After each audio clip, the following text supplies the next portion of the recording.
Perhaps one of the world's most famous, or infamous, animals is the humble skunk. But it's not only famous in the human world, it's also well known in the animal kingdom. For animals that live near the skunk, seeing that flash of black and white fur stokes a primal fear of being very stinky. But how stinky is it? And why does it smell like a burning tire at Coachella? It's all part of letting potential predators know who's boss here in Life, Death, and Taxonomy.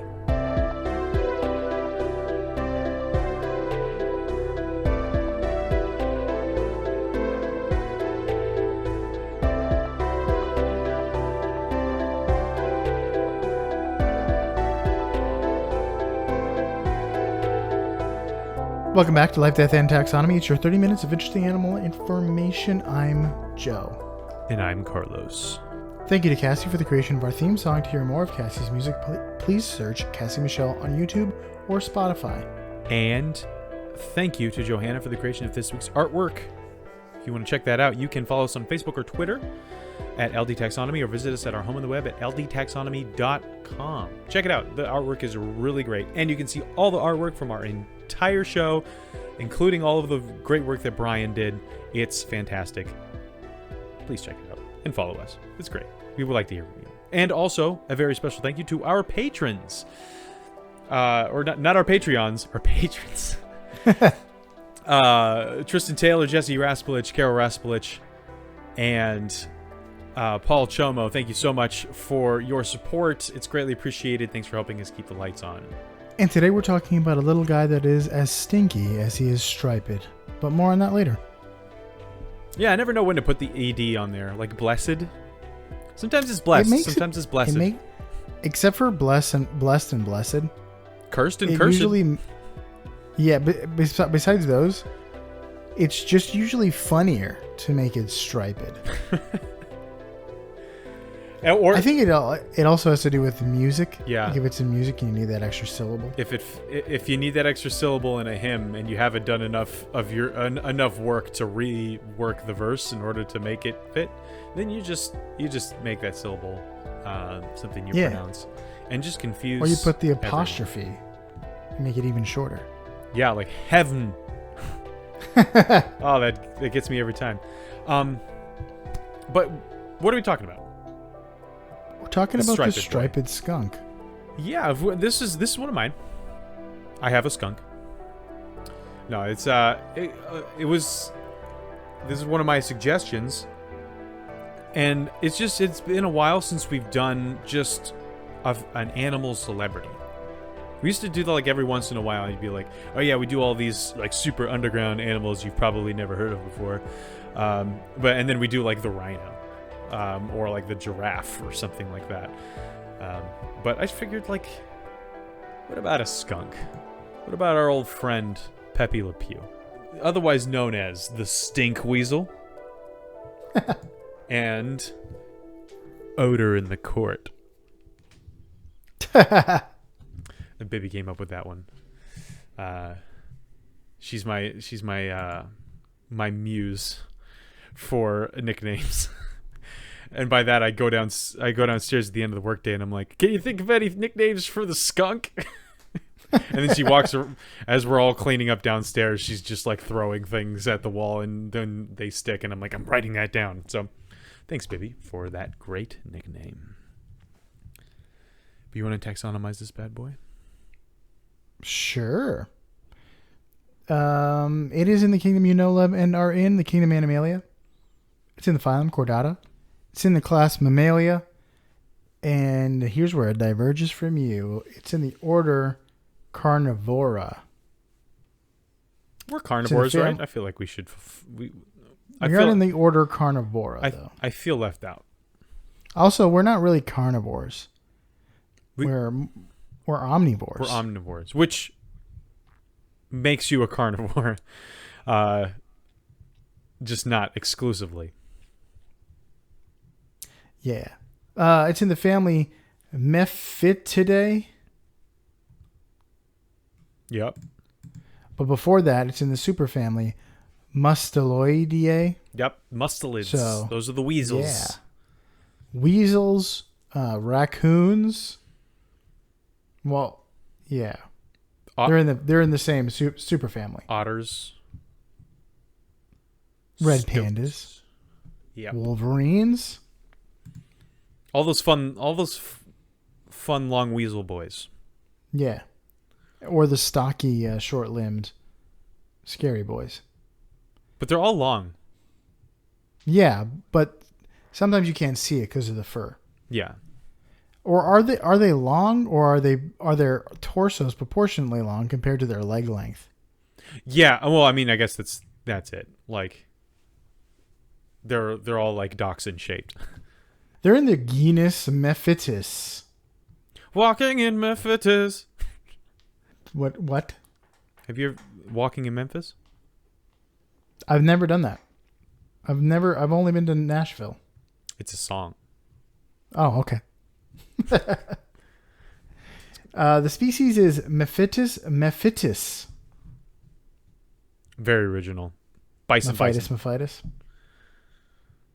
Yeah, Mephitis. So since we're in the business of naming things, it's time for my favorite part of the show, critter groups. The part of the show where I ask you, Joe, a question. The question is the same every time.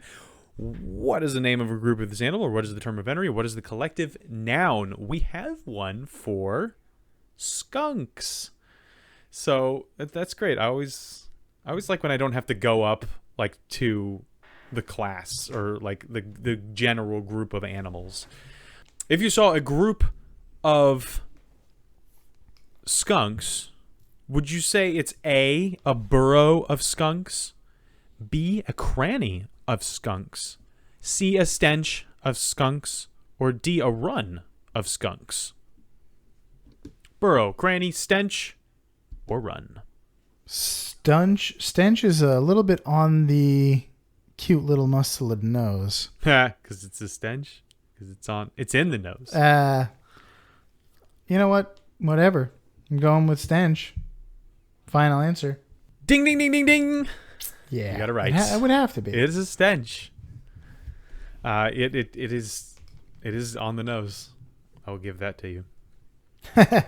But you could have been like, is it a stench? Is it an odor? Is it a fragrance? I thought about doing that, but that would have been I feel like cruel and unusual, but I feel like you really haven't extended that same kind of courtesy to me.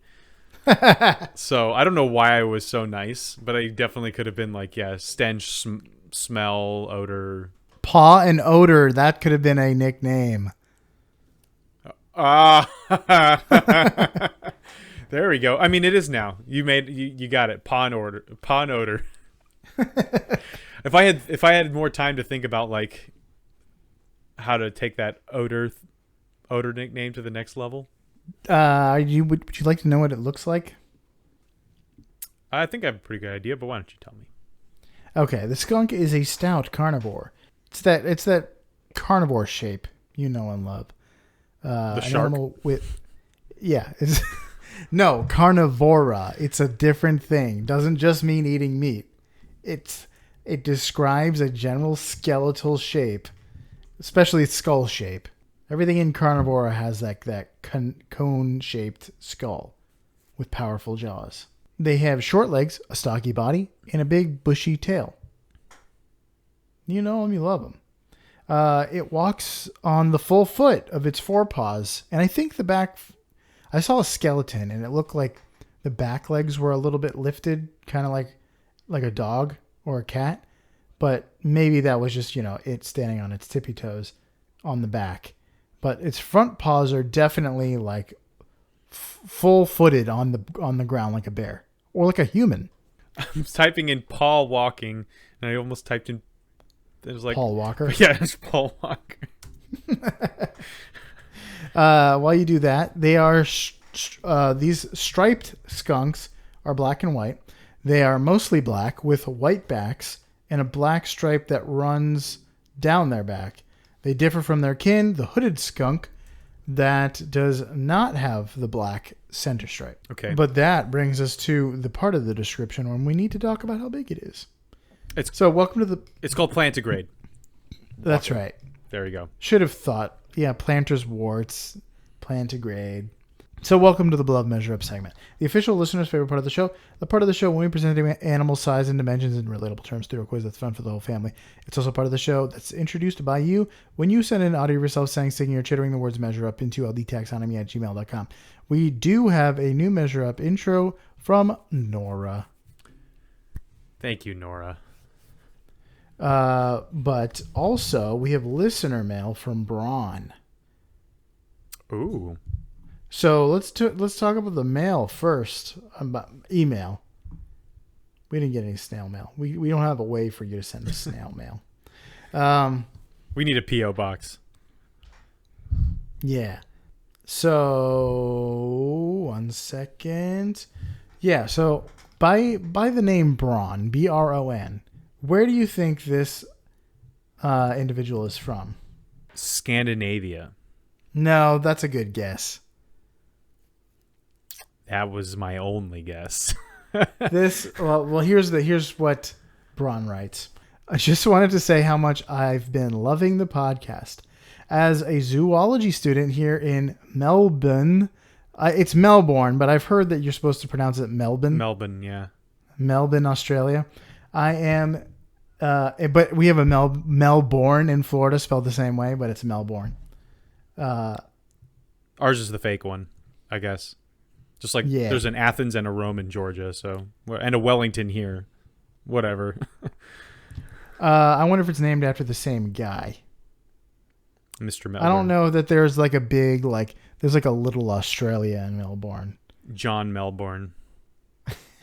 So he says, I'm a bit biased, but I love how you guys bring the taxonomy without alienating the non-taxonomy nerds. That might be because we're not taxonomy nerds in that we are real scientists.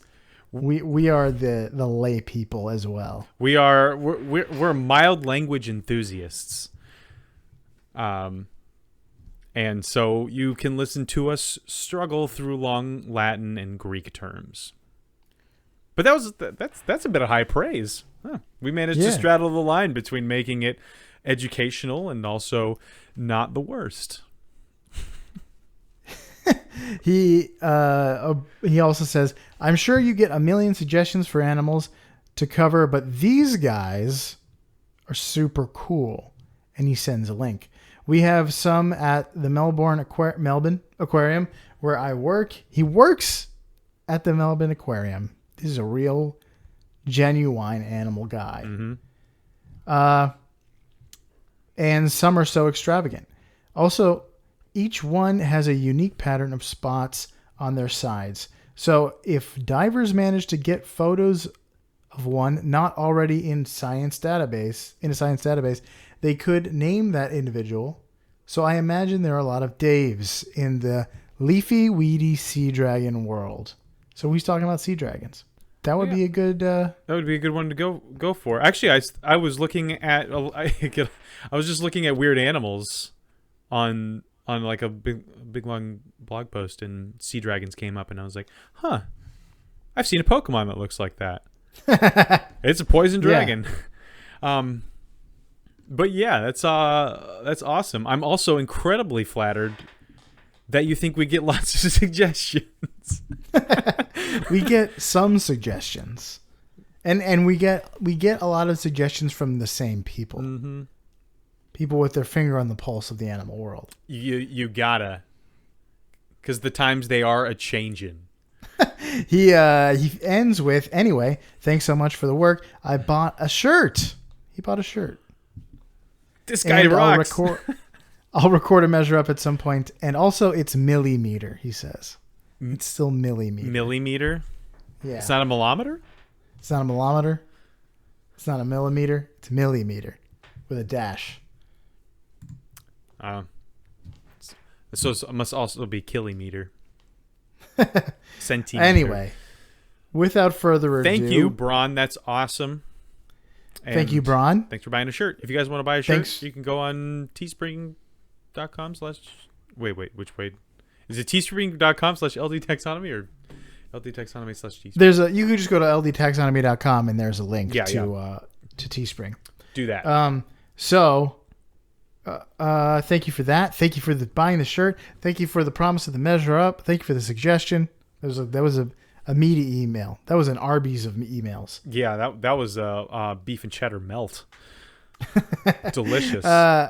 Without further ado, the listener's favorite part of the show.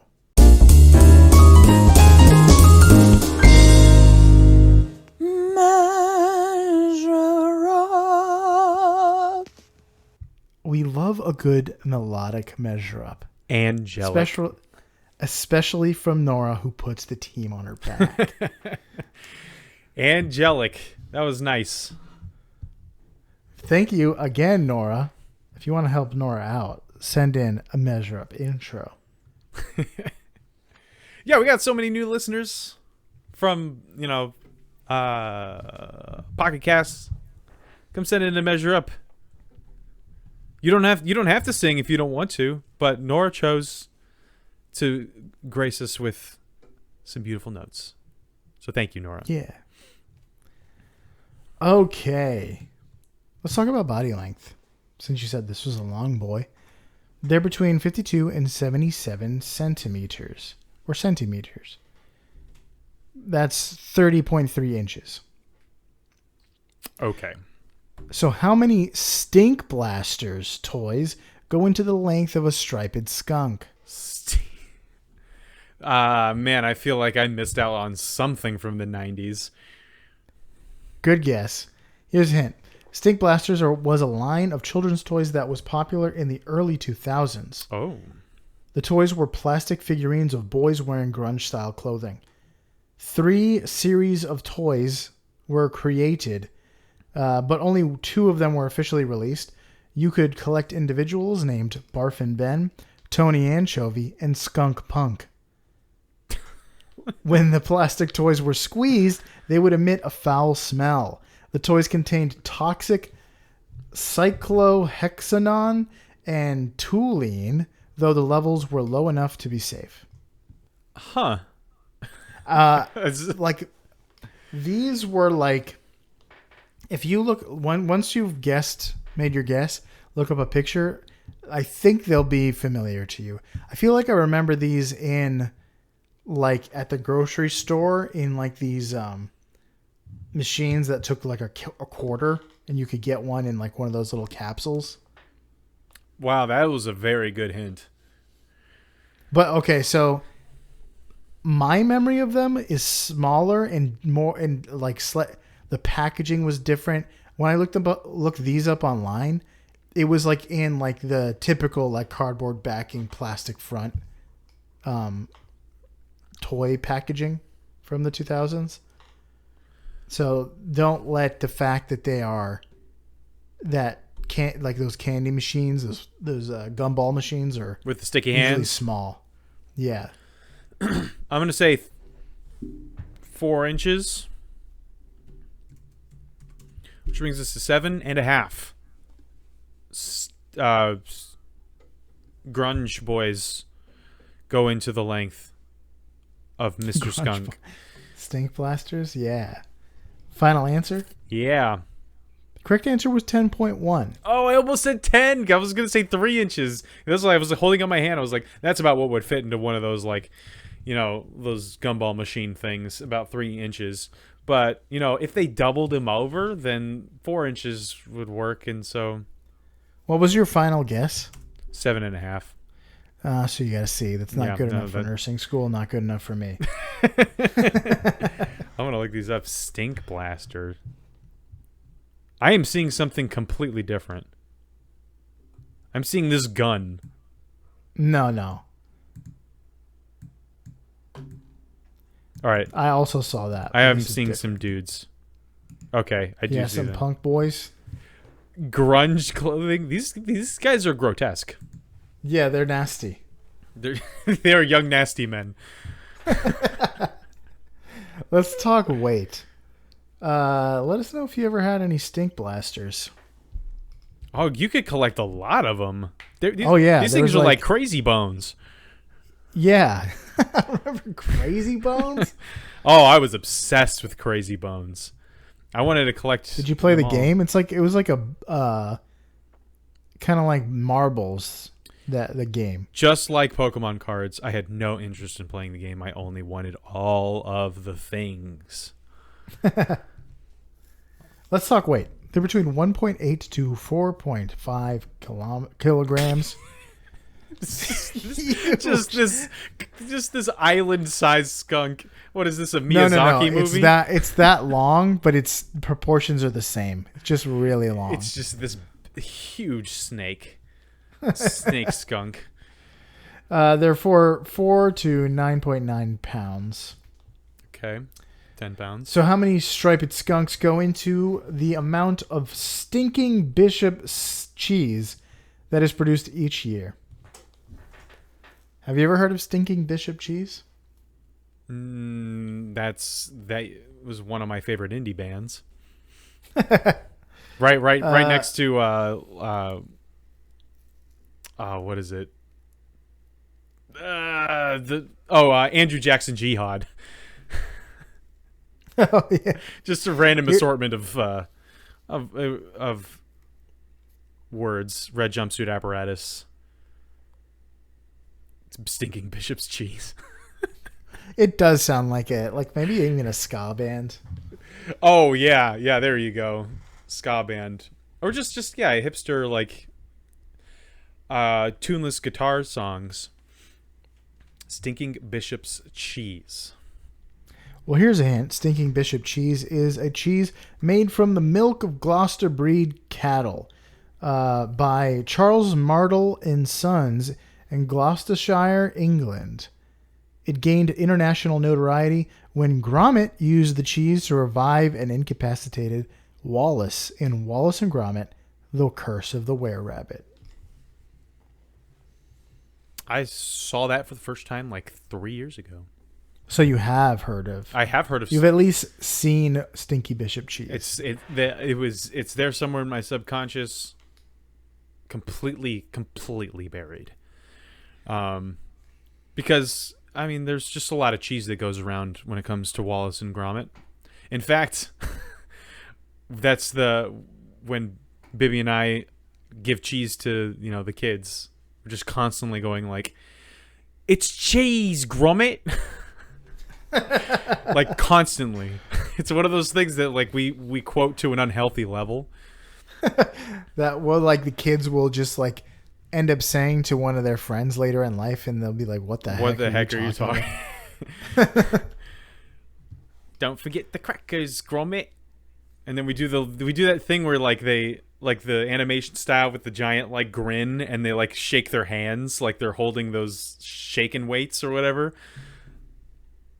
Like from the same thing that they do in Chicken Run, like cheese. I mean, if you're watching the video, you can see this, but anyway, it's a hit with the kids. All right, how much Bishop's cheese is made each year? I'm probably like a decent amount after the just raging success that Wallace and Gromit is and has been. You say that, but it's true that after the movie, it's like had 500% growth in sales of that cheese. What? Because it went from one person buying it to 5? Maybe. Cheese is pretty big and like. Yeah, I mean that had to that the whole concept of Wallace and Gromit is based on cheese. Their very first thing was them going to the moon to get. No, not just big in the show. I think cheese is like wine, where there's people that get really into it.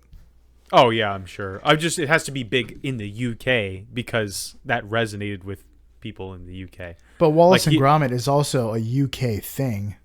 Yeah, Wallace represents like a typical, like normal UK person who wants to have his tea and his cheese and crackers and stuff, and makes like and has Goldberg machines, and has a hyper intelligent dog that does all the work for him. I'm gonna say 10,000 pounds. Literally no idea on how much stinky cheese is made on an industrial scale. So that's Oh, well, that's easy because it's about 10 pounds. So the answer is 1,000. 1,000 skunks worth of cheese. Final answer? Yeah, final answer. The correct answer is 4,453.7 skunks. So it's 20 tons. thousand. British tons. TONNES. Tones? Tones. That's 44,902 or 44,092 pounds. 4 times what you said. A little more than Yep. So that is not within the 15% rule.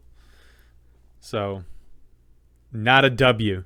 But at least I got the same. I'm just surprised I got the correct number of digits, because I wouldn't have been surprised if you were like it's like in the millions of pounds. Well, like, would you be able to have even a ballpark guess of like literally any kind of cheese, how much is made per year? No. Like, I imagine if it's American craft, cheese is like what is it, 500,000 tons? I don't know. But like stinky cheese is like so what's the word? Niche? Yeah, niche. What starts with an E? Esoteric? Esoteric. There we go. I keep wanting to say eclectic, but that's not the right word. Esoteric. Yeah, it's I've tried some stinky cheese before, and I'm a huge cheese fan, but I am not a cheese connoisseur, and that day taught me well, because it tasted like potted plant dirt. See, I was way off. There's about 13.25 billion pounds. Oh, pounds. Okay. All right. I was way off. Yeah. Got some fast facts for us? Yeah. So, the striped skunks live in North America and may be found as far north as central Canada, close to the Arctic Circle, and as far south as Mexico. They can live in a variety of habitats, including woodlands, open fields, rocky ravines, and scrublands. Skunks mostly eat insects. I didn't know that. But they particularly like grasshoppers, crickets, beetles, and bees. They may also eat crayfish, worms, and other arthropods. When they get desperate in the winter, they may eat vertebrates like mice, not vertebrates. I assume if you're eating a mouse, you're eating the vertebrates as well. But vertebrates like mice, bird, chicks, reptiles, frogs, fish, and voles. They may also supplement their diets with berries, corn, and nightshades. So they eat a lot of different things and live in a lot of different places. Isn't nightshade poisonous? Nightshades, yeah, nightshade is poisonous, but nightshades is also like a broad category that includes tomatoes. It also does a set amount of damage based on your level, your Pokemon's level. Skunks don't have many natural predators, but birds of prey may kill and eat them if they are skilled enough. Mammals like coyotes, bobcats, foxes, and badgers avoid them unless they are extremely, extremely hungry. I wonder why. They mate once per year in the spring. Males will travel 4 kilometers, or that's 2.5 miles, each night looking for a mate. Litters of 2 to 12 kits are born in a den that was dug or taken over by their mothers. Mothers and kits will spend the winter in their den. When they emerge in the spring, young skunks will hang out with their mom until they strike out on their own around 3 months later. So their childhood is 3 months outside the den. But in some cases, multiple females and a single male will share a den to get out of the cold through the winter months. They may come out and look for food during the winter, so they typically don't like hibernate like a bear would hibernate. So they might come out in the winter and like look for berries and stuff like that. But they'll mostly rely on body fat reserves to make it through to the spring. Same. Yeah. I wish. I went on a weight loss program every winter. No, it's more like the opposite because of the holidays. It's the opposite of a weight loss program. You pack it on and just survive on that for the entire spring.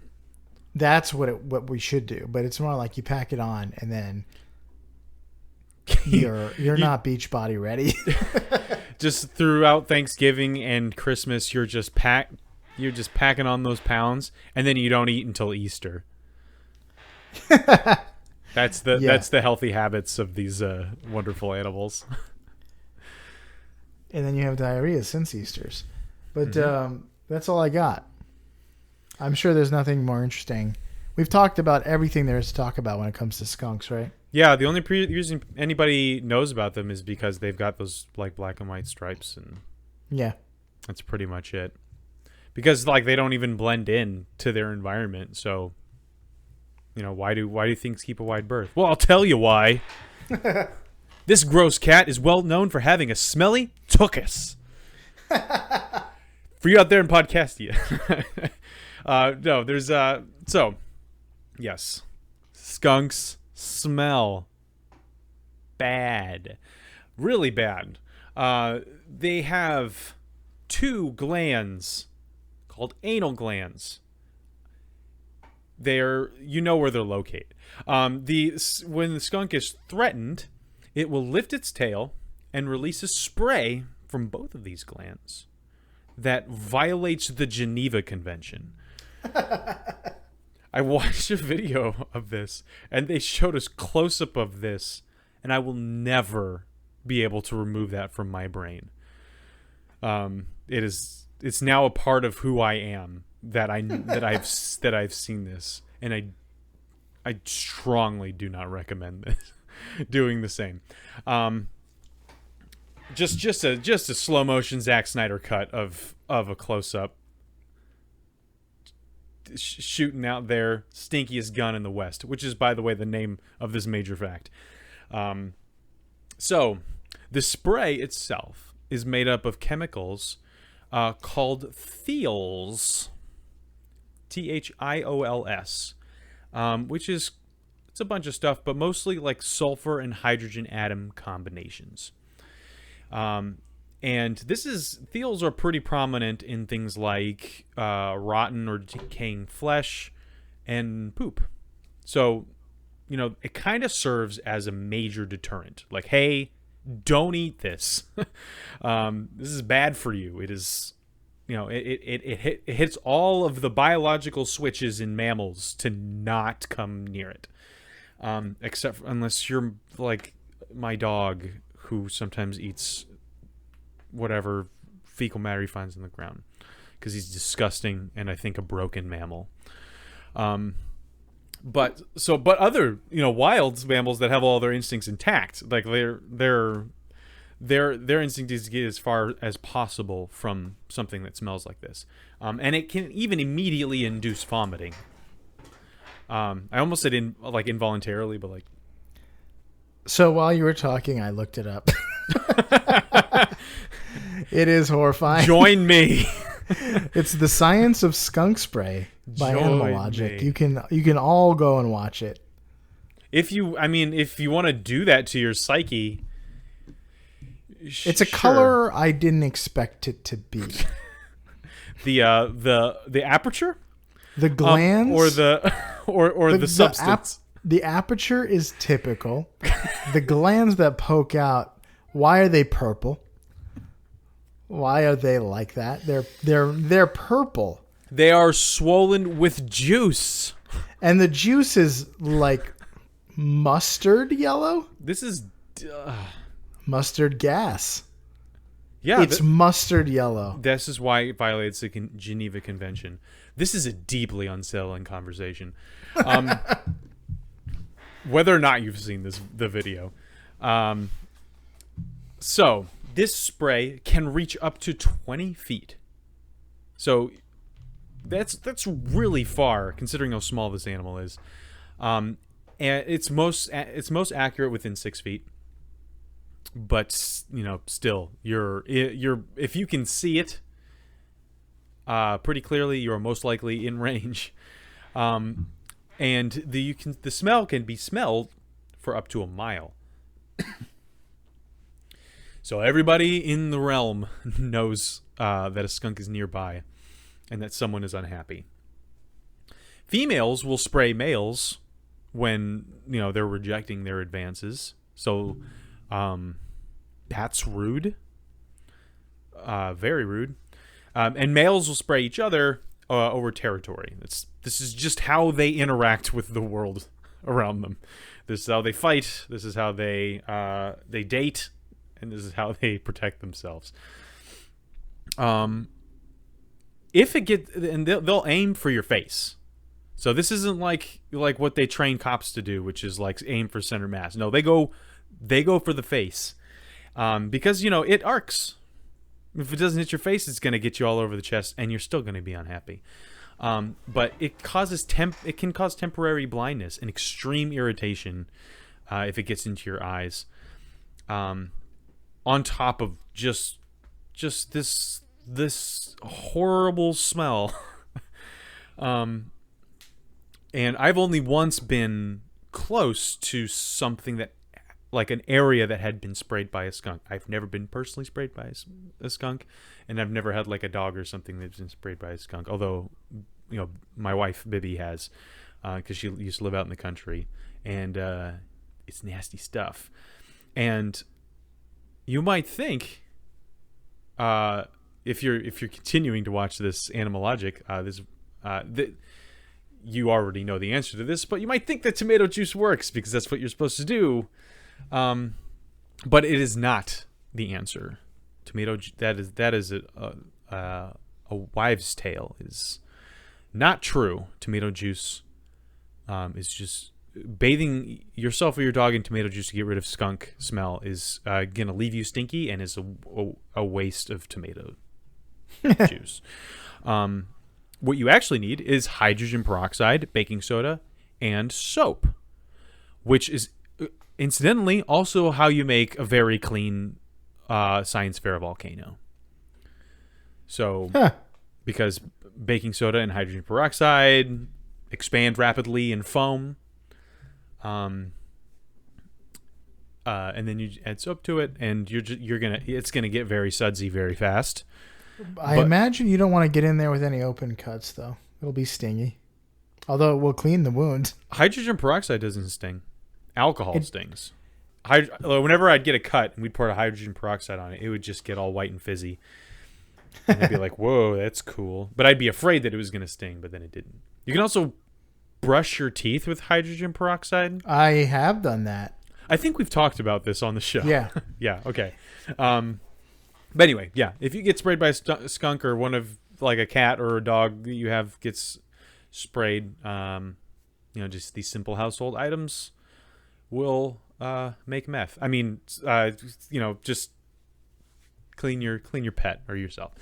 So this turns out to be a genius self-defense mechanism. And we've talked about this quite a bit on the show because one of the big questions that I have sometimes is that if your self-defense mechanism involves your attacker dying, and even more so if it involves you most likely dying, something like a poison dart frog, it's like, well, what have you accomplished?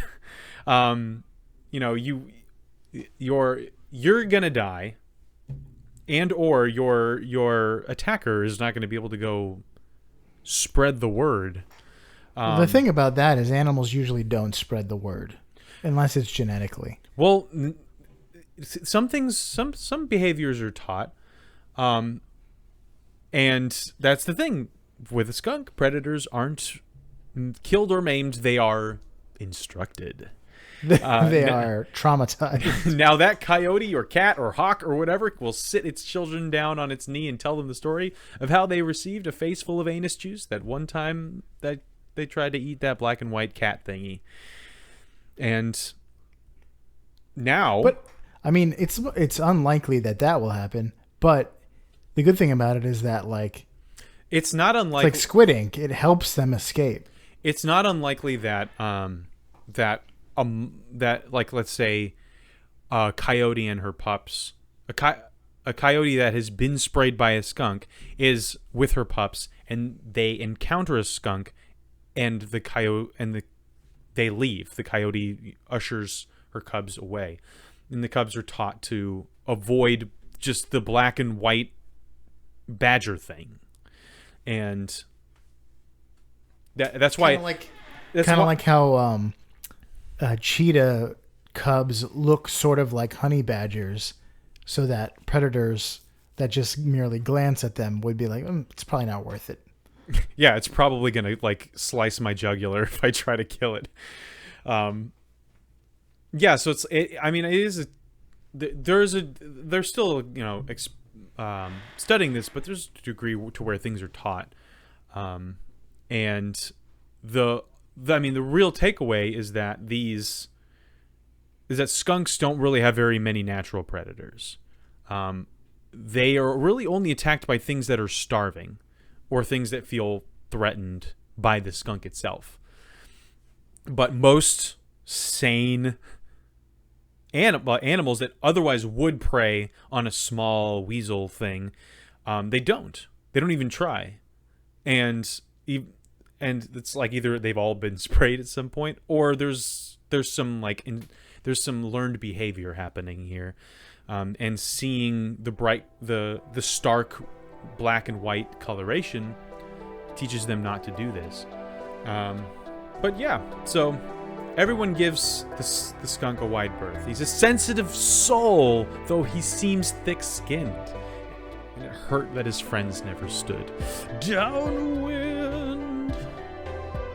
There are skunks in Africa, too, so we could have done that skunk. I mean, it would have made more sense with the Pumbaa reference. But we're doing a North American animal. A good old-fashioned skunk. And that's all I got. That's all I got. All right, so that was the striped skunk. For you out there in Podcastia, stay out of harm's way. Earn your stripes. And use your glands to the best of your ability, like the striped skunk here in Life, Death, and Taxonomy.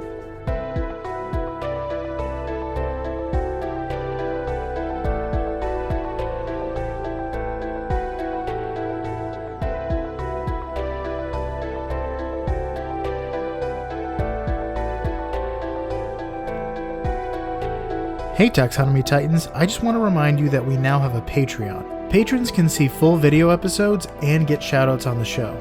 But ultimately, it's a way for you to help us cover some costs and get even better. Still, reviews are the best way to help us grow. So if you haven't left one yet, we'd really love to hear from you. As always, thanks for listening and engaging.